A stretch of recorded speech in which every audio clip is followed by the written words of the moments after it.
Hey there, welcome to this commentary podcast on Nollywood movies now streaming. My name remains Akintunde, Damilare. And my name is Folorunso, Kazeem. So, in our fourth episode of Streaming Nollywood, I'll be talking about the movie, or we'll be talking about the movie Elevator Baby. Who is here? Hey, madam, can you stop with the shouting though? You are not the only one in this elevator. Stop giving me a migraine. Oh, God. Brother, please mind your business. Mind your business. Let me mind my business. Please. Check or see. I shall not see me. I don't want that.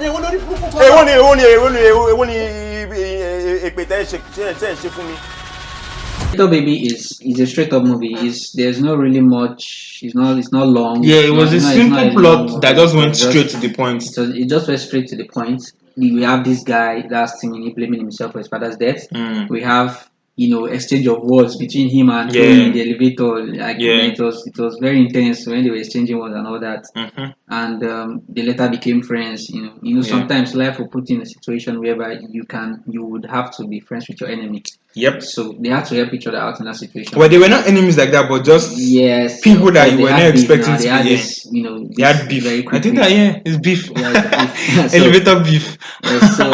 And then the whole blaming himself also affected the relationship with his mom. There was a point where he was there was serious tension between him and his mom. Words to his mom, and it was really crazy. She even cried. She cried. It was where he was like, "You're fucking my father." yeah. When he said that, I was like, "What, your mom?" And that was like a good scene. It was really good scene, and people reacted to it. He deserved that slap and even a punch to follow, but she didn't punch him. Yeah, it was tough. And Yemi Sholade was just looking, and he couldn't really do much about it. You're not my father, Koshi. Yeah, Koshi. The guy was really a spoiled guy. At the point in time, I just had to put myself in his parent situation. Yeah, in the parent situation, I'm like, man, I would kill someone like this, man. I think at the end of the day, you also look at the scenario in which Nigerian kids are raised, where we're like, be respectful. When others are talking, you don't talk. Like that doesn't apply in every home. Some people are just raised to. So he broke all those rules, and it was like, like when you punished or you slapped. I saw the slap coming. Yeah. I was saying in the back of my head, I was saying, well, it was my mom. I don't think I would have said a quarter of what he had said before I would have received you'd have series of slap and all that. Are you telling me that you did that on purpose, Mom? Yes, I did. And I will continue to do so until you change this insolent behavior of yours. I refuse to give you anything. I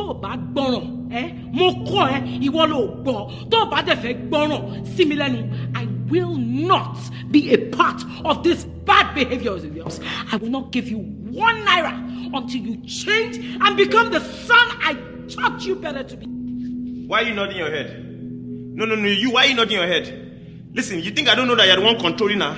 Let me just clear you now. Newsflash, you are not my father, and you will never be. Nothing. He had nothing to do with it. This was all my idea. Yes, newsflash. Okay, brilliant woman. Was it also your idea to bring him to my father's house and have him fuck you on my father's bed? That. Good chop him. But all in all, it was actually it was good and simple. Yeah, it was. We had this comedy in it. This Brashagi's part. Where I really love the way they cut that scene where it was like, who is me? Is the repairer or the mechanic? And they cut to Shaggy where it was eating this larger than life bar, and I was shocked when I saw that. I was like, it was. I think it was just blown out of proportion for the big screen because somebody can't finish that just for fun. He can't. He would die if he tried. So it was interesting. The movie was interesting, and then the way they were able to play with that elevator and their set design, they really tried. The elevator set design was almost as real as much their budget could take, because Nollywood movies. It was not too real. It was not too real because there was a place where the lift was going down, and the view from the top was like, okay, no, this is just too. It's too. I don't know. It wasn't quite realistic, but then again, because there was one time I was speaking to the producers of this film, and they were like, the budget for this movie was not as huge as you can imagine. But then again, they were just like, let's just package They just something have to, and they have to manage what they have. and their box office returns was quite massive because for a very, very low budget film. Yes. I think I don't want to be quoting figures, but I think their profit margin was quite way much more better than some other blockbusters that did well in the box office. So and also this was the first time AK Mason was making his big screen debut, which he did very, very well. I think he wrote and directed the film, and it's like is it protege now or like he came from Antio Studios, which is like yes, from that was the production company. Ni Akimolayan. So definitely, it's someone needs to definitely watch out for some of the movies it does. Let's take some tweets. Noni Gentle 007. Elevator Baby is a great movie and deserves so much more awards. The originality is top notch. Nollywood at its best. Kudos. Well, even though it's not Nollywood at its best, it's a good movie. It's a good movie. I would say that it's a good movie. So Della says, I know I am late, but Elevator Baby is actually so good. How did they get that baby thing though? It looked so real. Yeah, that as in the umbilical cord. So I think the director now replied and said, well, a friend allowed us to use his baby for the scene. Now the funny thing is that when we shot that scene, the baby was moving a lot, and since it was meant to be a stillborn, our VFX supervisor Eri Umusu had to recreate a CGI version of the baby and replace the moving parts. Wow, that's some complex shit.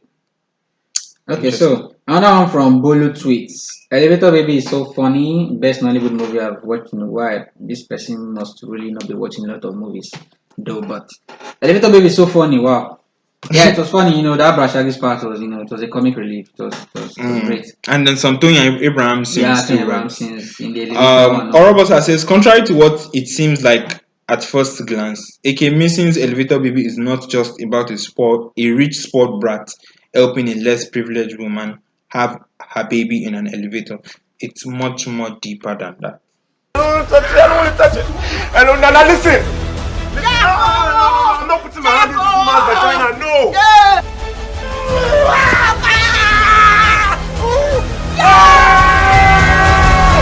Was meant to help you get out of the elevator was now the husband, like the person that you slept with, like you slept with the person's husband, because it was quite a shocker when you are almost at the point of delivery. Exactly. The woman had to leave.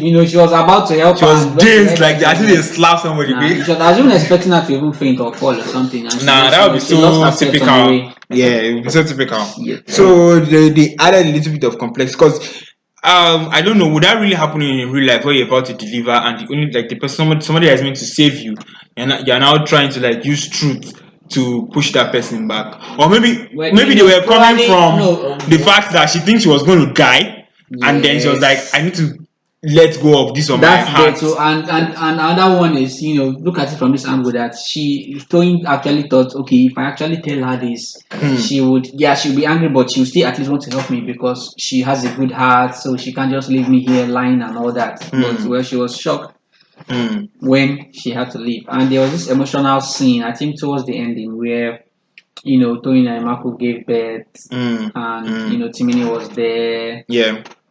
No, the baby in the hospital, at the hospital, she already given birth in the elevator. So when they were in the hospital, when she was talking to Timini and telling Timini that she named the baby after him and all that. That happened now. That happened, yeah. Yeah. So it was actually, it was quite touching in that part. So, Oloye Akin Alabi says, Elevator Baby is the best Nigerian movie I've seen in a while. The story is so different and refreshing. The VFX of the elevator engine was awful though. But the story plus the acting of Toyin Abraham, Timini, Yemi Sholade, Shafi Bello, and Shaggy was top drawer. Makida Mokeli Onyekweli says Elevator Baby is a good movie. It keeps you engaged from start to finish. It was stressful for me to watch though. It reminded me of the stressful moment I had during my betting experience. My heart was pounding watching the movie at certain points. AK Mason, well done. Lolade says again, Toyin Abraham is excellent in this Nimbe movie, just like she was in Elevator Baby. Okay. Elevator Baby, Wale Adetona says Elevator Baby is not a bad movie after all. Perfect casting and nice acting, but something just doesn't add up about the storyline. It seems tacky. All right, so let's just round off with lessons learned from the movie. Kazeem. Okay, Elevator Baby. While I was actually watching the movie from the start, I already knew this guy was a spoiled brat. That's Timini, when he was with his friends and his ATM fucked up and he was talking to the barman. My staff will buy your stuff. My staff will know that. Yeah. So, life is no matter how, no matter how rich or big you are, I think humility comes first. Because at that point in time, if he had actually spoken to the barman in a softer tone and better No, now when tone, you are rich now. it So doesn't mean it doesn't mean you address people anyhow. In short, I think it's like a common thing for rich boys to be doing that. Yeah, it's very common. But I would tell you that it's not all rich boys that would actually do what Timini did. How they will react. Okay, fine. You thought you had money. You swiped your card several times and nothing, and you still have Baba, I get this money. Stop embarrassing and all me. that. And the barman was not. He was even lucky that the barman was a patient person, because some of them will like call bouncers like from the first and just take you out.